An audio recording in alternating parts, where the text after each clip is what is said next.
Hi there, my name is Zarah Windy, and I would like to welcome you to my podcast. I'm an energy healer, mentor, and coach, helping people create more authenticity and intimacy in their lives so as to reach lasting well being and build meaningful, aligned relationships. I will be connecting with people of similar interests in the show and hope you will find lots of value in it. Thanks for listening. In this episode, I connect to the love oracle Alba Barrett. She spoke to me from Spain, where she recently moved from Ireland, realizing a lifelong dream. Alba talks about masculine and feminine dynamics, including Hieros Gamos, the inner sacred marriage, and how these affect our outer relationships. Alba also talks about the king energy, twin flames, and gives us some helpful, practical tips we can apply immediately to help bring the relationship that we want into our lives.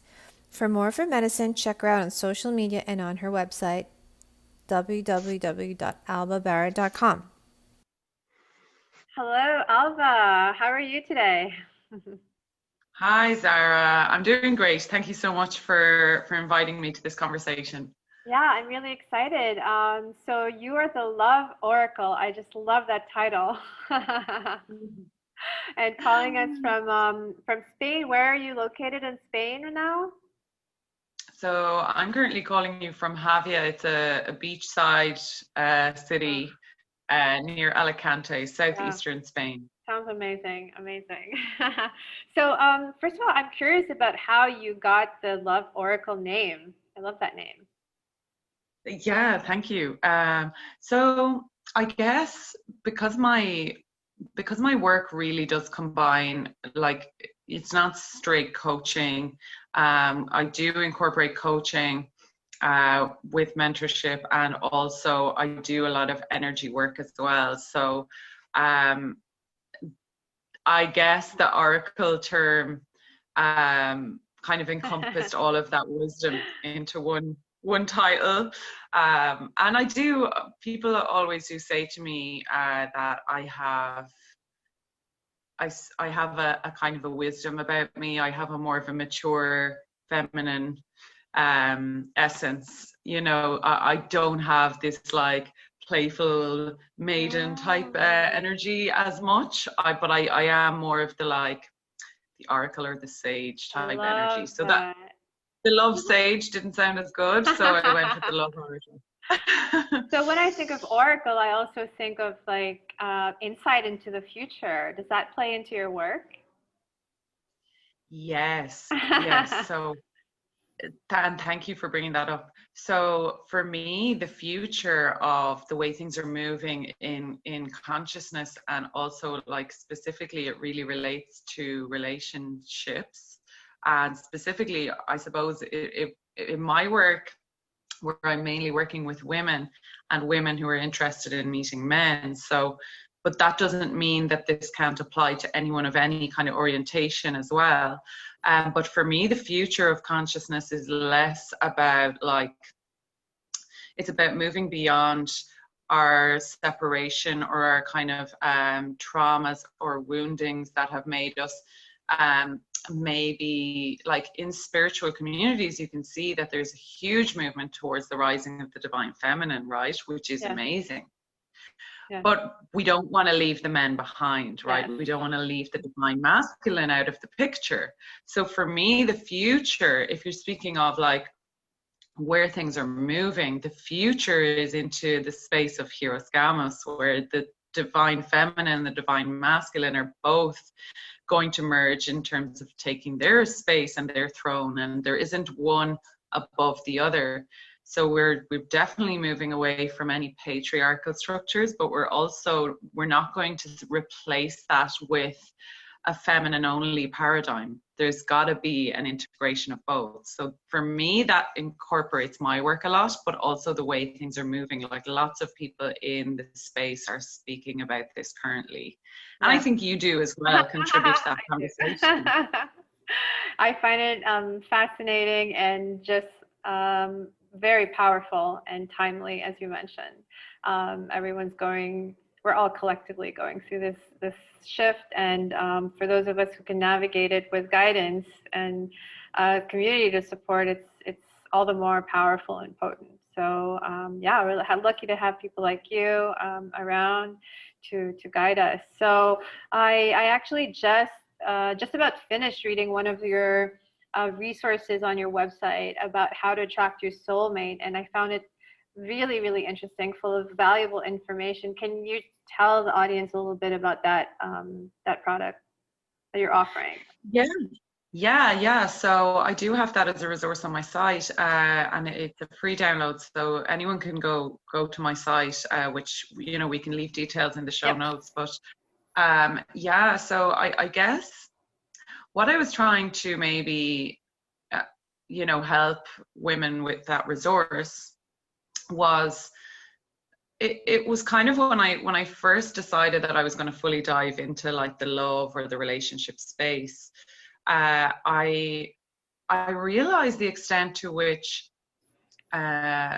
women, or many women, feel very powerless in terms of their relationship life, or in terms of attracting the right partner. Attracting a soulmate seems like it just seems like such a difficult proposition in today's world. And lots of women do complain about, like, there's no good men out there, Yes. and this dating scene is so difficult, and there's Yeah. so much toxic relating, and lots of emotionally unavailable people. And there's we know this narrative inside out, right, about how scarce and lack based and how victim-based people view their relationships, or their ability to have the love that they desire.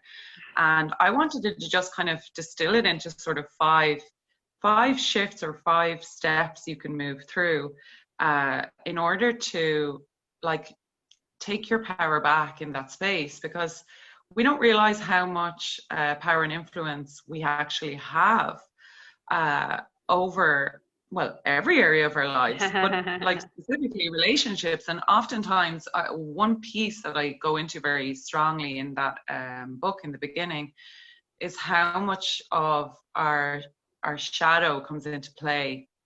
Because any area in our life that we struggle with, it's where we have the heaviest amount of shadow, the heaviest amount of like unconscious, illusory like beliefs around this situation, which normally is coming from trauma from our childhood maybe.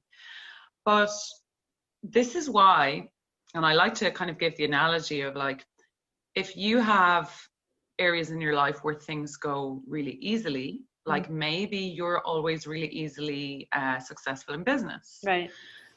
You don't have a lot of shadow around business. Exactly. But if you struggle with your relationships, you're carrying a lot of shadow beliefs in that area. So it's really, really important to recognize that is within our own power to shift that. That is actually internal to us. It's not, it may seem that the reality out there is so lack-based and such scarcity and men are so awful. It may seem that way, but we don't realize how much, when we shift our internal space, like how much that will influence the external reality as well. And that's not to say that, there are not toxic men out there. Like, I do also speak about having good standards and having good boundaries and having good discernment as well.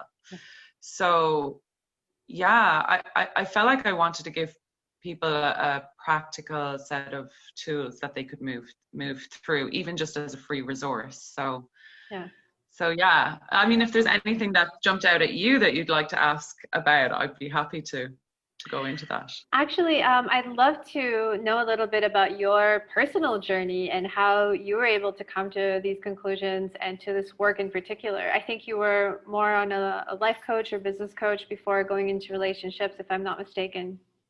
Yes. Yeah. So exactly. Yeah. So I guess I've been an entrepreneur since I left corporate in 2011, and I started my first business, which was not anything related to coaching. I started a brick and mortar. It was a retail shop in Dublin city centre, and that was very successful for me. And I really loved business and entrepreneurship. It's just something that I'm always kind of joke that I'm unemployable, even though, I like that.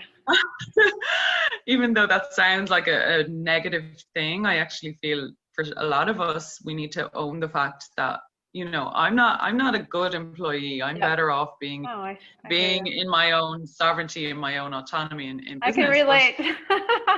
yes, yes, some of us, we just need to own that. And I was in that space, and I guess around 2017, I decided to move into coaching. And just because of my business background, it made sense that I would be a business coach. But it didn't really, for some reason, it wasn't really what lights me up or whatever. It's like, I enjoy business, but I don't really enjoy teaching about business. Right. And I guess in my personal life, I realized that like relationships for me, on one side, they've always, I've not struggled with men, but I have found, I always found it like really deeply, like fascinating to me. Girlfriends or other women, and that I've met through coaching, that I would help out and stuff like that, and I would always find it so fascinating, the struggles or the shadows that they would buy into around men, and being worthy of the relationship that they desired, or being worthy of certain treatment, or being unwilling to sort of state certain needs or state certain boundaries. And I've always really been super interested in psychology, and I've always loved, I've always been fascinated with finding the root cause of things. And I guess for me personally, that kind of took me on a bit of a journey in myself, in my life, where I realized in my personal life, in my relationship with my son's father broke down a number of years ago, like 2 years ago. And it kind of made me really face up to my own stuff. And I thought, you know what, I would just want to create the resource that I would have wanted to read, that I didn't find that was there. So that's, and I have not looked back, because I would actually speak about this stuff all day. It's not like, where the business stuff for me was quite like a chore, this is something I would just, talk about over coffee. Like, it's so fascinating to me. So yeah. Yeah, I love that. So you mentioned the term Hieros Gamos, and I'm just wondering if maybe some people are not familiar with that term. Could you talk a little bit about that? Yeah, sure. So Hieros Gamos is what is referred to as the sacred union between the masculine and the divine masculine and the divine feminine. And a lot of teachings out there, or a lot of people out there in the space, spiritual community, might be under the impression that refers to the meeting of like a man and a woman, like in terms of like almost this rebranding of the twin flame kind of concept, right? But it's not that. Hieros Gamos is the divine union of the sacred feminine, the sacred masculine, that are energies that we hold within ourselves. So, and it's in union with the divine, with God. So, and a lot of people hear God and have a certain resistance or triggering to that word, because there is an association to organized religion, and a lot of people in spiritual communities have left religion. I personally, for my own reasons, I came from an atheist family, so God was definitely not something that was, welcome or spoken about. And so I understand that it's a loaded term for people. But what we're actually referring to is the creator energy of the universe, and there's nothing more dogmatic than that. So try and just remove any of your own resistances when I'm speaking about that. So the sacred union of the masculine and the feminine is about a union of our internal masculine and feminine. And for a lot of women in spiritual communities, we've had such a deep focus on our feminine work that we have not cultivated our relationship to the masculine.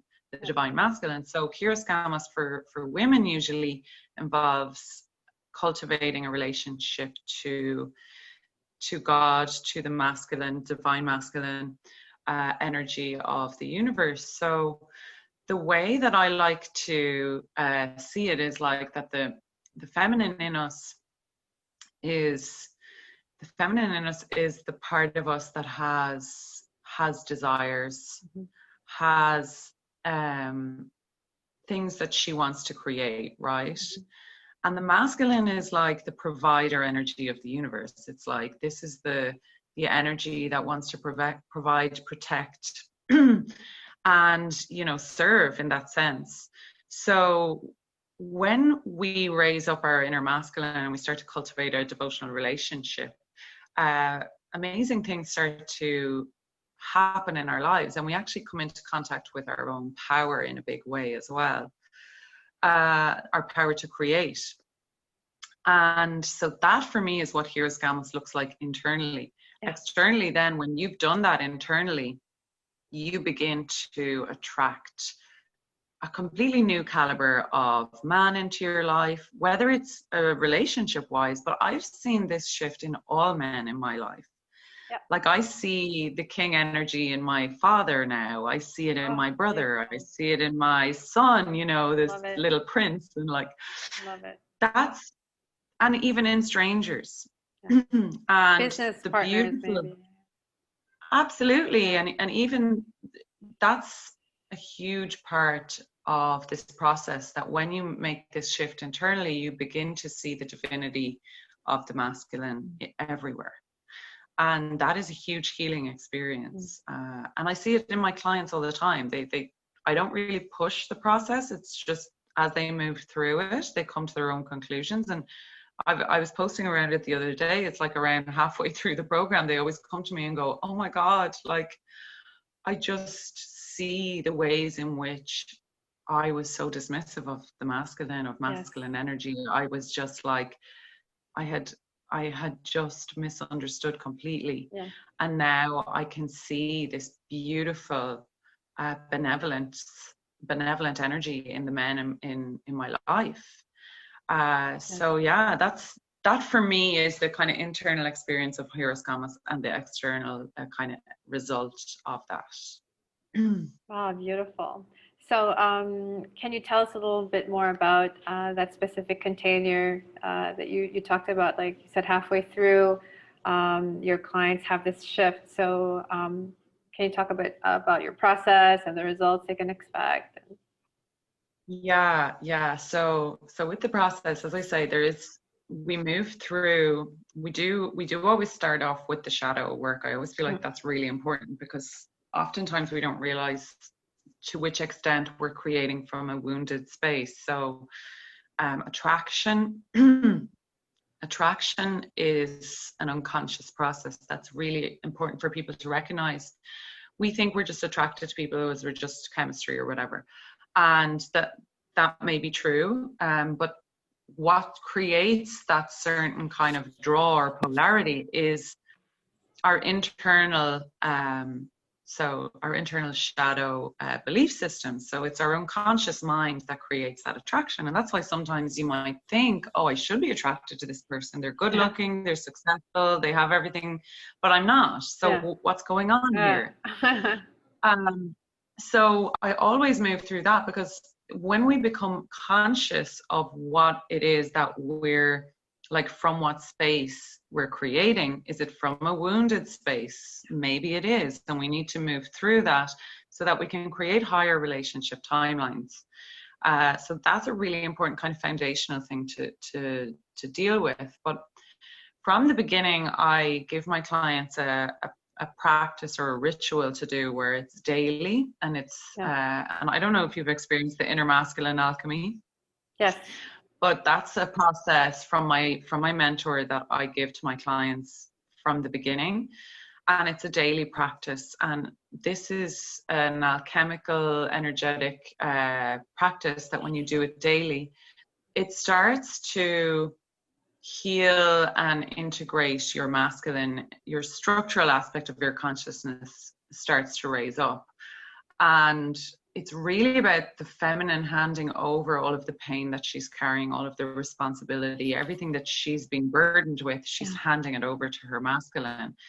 And this alchemical process, what it does is it begins to create this internal shift where you now can allow for trust with the masculine to come in. You can recognize the ways in which the masculine is trying to support, protect, and provide and serve and be there for you.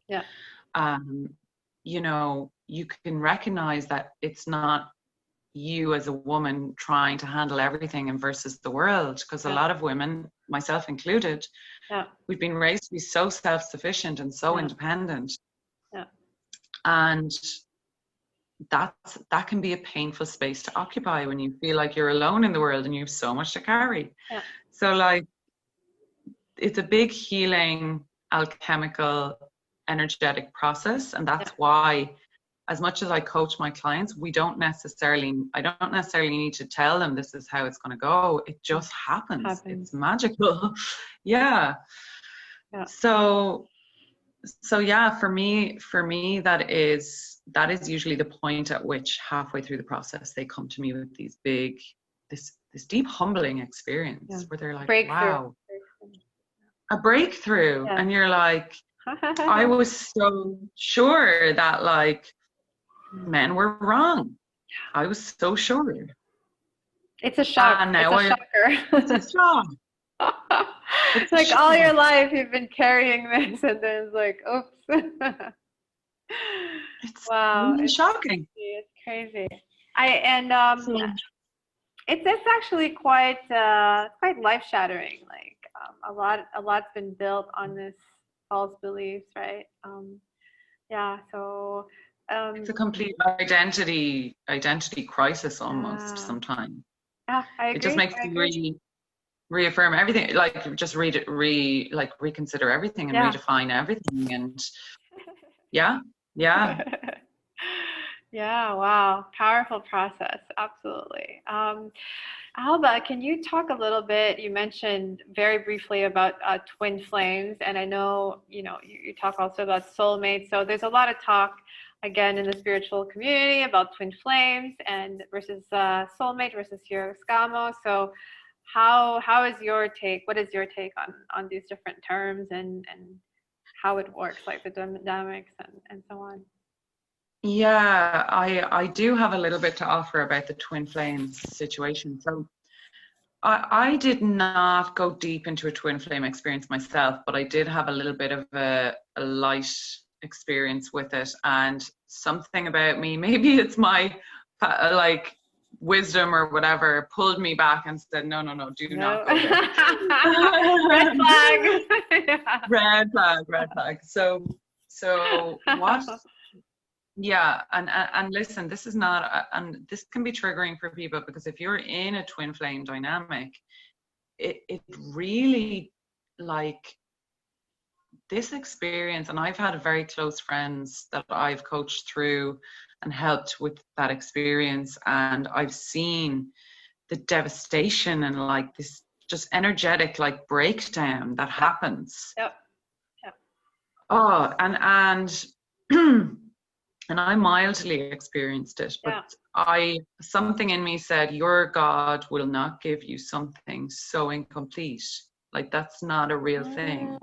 Interesting. And because a lot of the function or a kind of commonality with the twin flame dynamic is this, like, oftentimes they might be in another relationship, they might be even married, they might have the person, one aspect is the runner and the other aspect is the chaser, right? And that's not a healthy relationship. Abusive. Yeah, I was gonna say toxic, right? Toxic, and there's a it's like what I want to offer is that if you find yourself in this type of dynamic where you're literally, it's causing collapse of your whole being and your system, and this person is like your spiritual life force, practically. It's like they're your food, and when they're not there, you're like in crisis.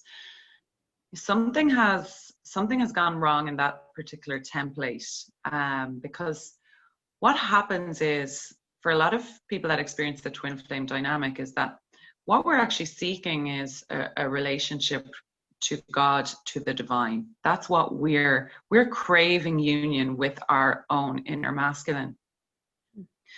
And what happens is, because we're craving that, we believe that the twin flame, the male, is our source for our masculine.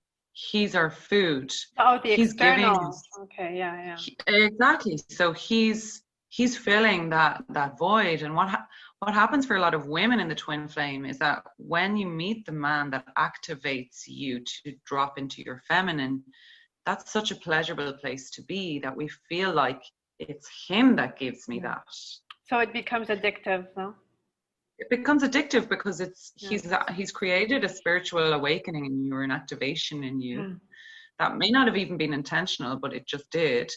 And it allows you to shed this like masculine shell, and suddenly you're in your feminine, and you feel this amazing like receptivity, and you feel this connection, and it feels like so life changing, you know. And what we need to realize is that a deep healing, and this is why Hieros Gamos is completely different. When you're raising this internal union, you don't feel like you want to just collapse at some man's door anymore. You know, you've completed this void inside yourself, and you've healed the template in a way that you can now relate as this whole being. So that's a beautiful. So I want to offer that what you're craving is internal. It's not an external thing. Even though relationships can be beautiful, it's not about this person is my God. This person is my source. This person is what makes me feel in my feminine. It's like we can actually shift that internally.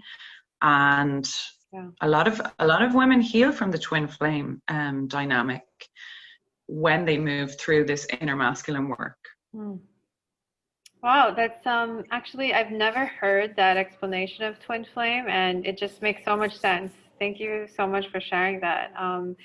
It sounds like it's seeking that external bliss you get from polarization outside rather than within. So when we shift it inside, it's definitely, it's more empowering, and there's less likely to be the lack of reciprocity or long-term commitment that can happen externally.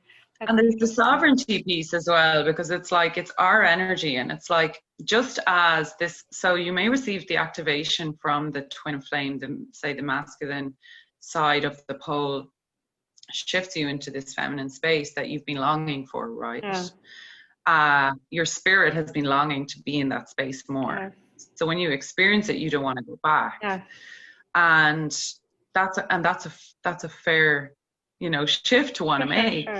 But we're sovereign in that power, in that energy, and we can cultivate that without it being sourced with this person who maybe is not healthy for you.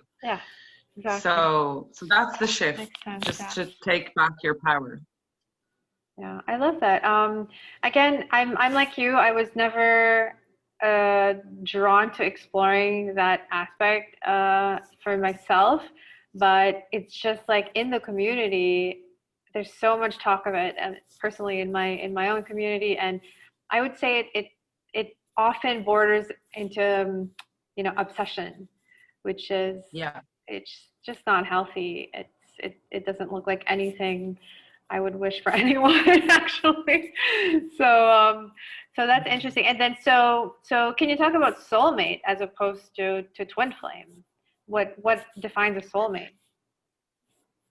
Yeah, and I guess for me, I have my own definition, because I know there's so many definitions. It's like, okay, a twin flame is this, and a soulmate is that. And for me, I'm talking about a deep soul connection. So you all know that type of experience where there are different types of relationships. Like, some of us may have had a more practical type relationship where it was like, oh, we had similar values and we were at a similar life stage and we wanted the same things. But maybe there wasn't that deep resonance of like a soul deep like connection. For me, what I like to describe the soulmate experience is like that it's a very deep connection on all levels. There's like an deep emotional resonance. There's spiritual connection. Sexual is often very intense as well. Intellectual, like physical, it's like this person is really, they're a good fit, and there's like this, there is this depth to the connection that is can also, sometimes people can think it's the twin flame because of the intensity of it, but for me, the soulmate doesn't display any of the kind of toxicity of that is common with the twin flame dynamic of someone trying to run away and the other trying to chase. And the soulmate is a more grounded experience. Oh, I like that word.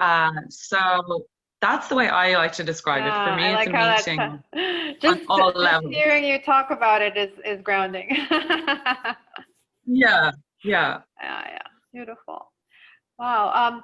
So I would love for you to share any advice or tips for the women out there who haven't started this journey of reconnecting to their inner masculine, the women out there who are feeling deeply disconnected or fearful to return to their feminine side because they've had to take on such a masculine, shell to be in the workplace, to have high responsibility positions, perhaps. So. And then they're feeling that disconnect in the body, right? So what's a good place for them to start, or a good practice, or so that they can start trusting in their femininity again? Do you have any advice for these women?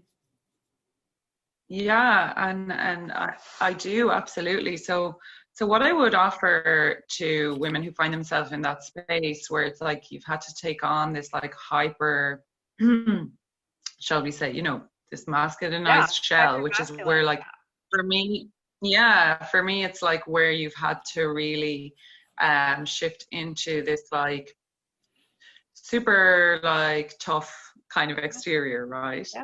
And very action oriented and very goal oriented, and it's go, and it's pushing yourself to the edge all the time, and it can feel very energetically depleting for a feminine person. We're mostly feminine essence, and this is not about dresses and bows and things, even though I am wearing a bow. Although you look very cute. The old me would never have worn something like this, but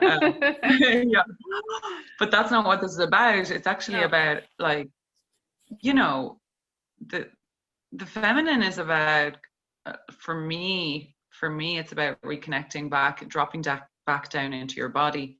And often the masculine shell that we speak of is when we've been conditioned into a very mind-based, logic-based operation in all aspects, and we've just completely disconnected from our bodies, actually. And oftentimes women will find that when they begin the feminine journey, that like going into the body, it's like, whoa, there's so much emotion held here, there's so much trauma, there's so much stuff to move through, and it feels so like wild.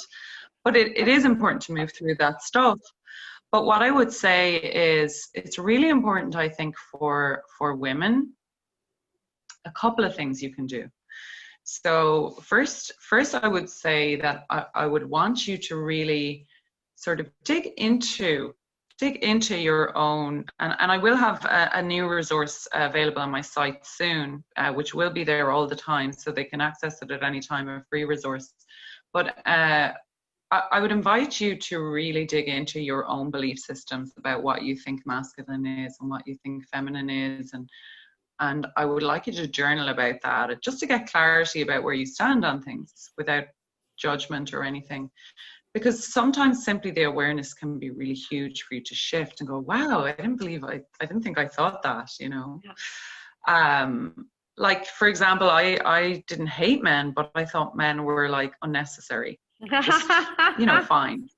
Like, I know. kind of, I'll do it better myself. So, just this kind of, which a lot of us powerful women have a little bit of that like sense of, oh, well, I'll do it better, so that's fine. So I had to come down out of that. Yeah. You know? Totally. But I would also Totally. suggest that women really, if you don't have a lot of healthy masculine influence in your life, I would suggest that even if it's like a mentor, healer, someone like a teacher, and someone that feels like benevolent, safe, masculine energy. It's Yeah, good that's a good to, point. I think, bring that more into your life. Not even as a partner, just safe, Yeah. benevolent, masculine energy. Healed. A lot of Yeah. women I like don't that. I have like that. that. Yeah. So try and find ways that Oh, you I can love bring that. that in. I love that. Yeah. And also I would say find ways to reconnect to your own pleasure, to your own body, Yeah. and give yourself space for that. Yeah. And what can be helpful is to really like give yourself almost a transition ritual. So if you have to be very directional and logical for your job, Yeah. have some kind of a transition ritual that you do when you get home. Oh, I Sometimes love that that. might be like, yeah, like you might Transition have ritual. candles that you like, maybe like certain smells connect you to your Love body that. again. Or even Touch like is very good. when you're a bathing ritual, like you can make your shower like I'm going to shift from my my masculine to my feminine Yeah, under the shower. yeah. Yeah, yeah, I love that. Because ritualizing is very, very important. I agree. Sometimes we think things need to be really complicated and like, there's needs to be this big, complex, answer that I'm going to tell you that's going to shift everything. Sometimes just ritualizing something, Yeah. your brain and your being starts to actually shift automatically. You're probably getting to your apartment door and you're already feeling the shift because you've ritualized it so much that it's like, if you've ever heard of like the Pavlov's dogs, like the Yeah. Pavlovian response, it's like Yeah. you're expecting this shift to come, so you start to automatically expect it and you start to shift already. So creating a pleasureful transition where you're shifting into your body and your pleasure space again will really help. Love that. One of the practices that I use and that I teach is actually cacao ceremony. So it is a form of ritual, and it combines, the soothing, the magnesium from the cacao, plus the ritualistic kind of like I put Reiki in my cacao, and then I'm also having the pleasure of, if it's yummy, and it's also feminine energy, like heart opening. So that's one of the things that I like to use in my practice. That's wonderful. I would love to learn more about a cacao ceremony. I've Oh never done that. yeah. Actually, I'll have to join you. It's funny because I joined. There's a lady in Dublin who actually I joined online once. Yeah. I'll connect you to her. But yeah, it's something I really love to do. Bringing the sacred back into our lives in small ways makes it beautiful and magical. Definitely, I agree. Great. That's Absolutely. so many helpful tips there, Alba. Where can people find you now if they want to work with you, go deeper, get your resources? So if you want to go to my website, it's www.albabarrett.com, and you can also find me on Facebook. So yeah, and just private message me or just join on my website, and you can actually book a free session just to connect if you wanted to actually work with me or discuss what would be best for your needs. We can do that. So yeah, albabarrett.com. Wonderful. Thank you so much again, Alba, for your time. And I know I will be seeing you in cyberspace since I do follow your. Thank you, Zarah.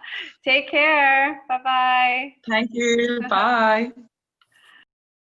I hope you enjoyed this episode. Feel free to contact me through my website, www.zarahwindy.com, for questions or comments or even inquiries about my one-on-one coaching services and mentorship. I will personally reply to you. See you next week.